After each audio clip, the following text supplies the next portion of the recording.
ان کافروں سے کہو کہ بھلا دیکھو تو اگر اللہ تمہارے کان اور آنکھیں چھین لے اور تمہارے دلوں پر مہر لگا دے تو اللہ کے سوا کون سا معبود ہے جو تمہیں یہ نعمتیں پھر بخشے؟ دیکھو ہم کس کس طرح اپنی آیتیں بیان کرتے ہیں، پھر بھی یہ لوگ روگردانی کیے جاتے ہیں۔ کہو کہ بھلا بتاؤ تو اگر تم پر اللہ کا عذاب بے خبری میں یا خبر آنے کے بعد آئے تو کیا ظالم لوگوں کے سوا کوئی اور بھی ہلاک ہوگا؟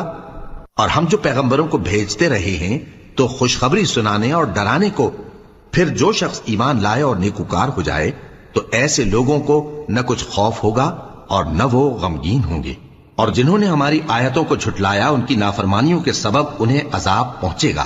کہہ دو کہ میں تم سے یہ نہیں کہتا کہ میرے پاس اللہ تعالیٰ کے خزانے ہیں، اور نہ یہ کہ میں غیب جانتا ہوں، اور نہ تم سے یہ کہتا ہوں کہ میں فرشتہ ہوں۔ میں تو صرف اس حکم پر چلتا ہوں جو مجھے اللہ کی طرف سے آتا ہے۔ کہہ دو کہ بھلا اندھا اور آنکھ والا برابر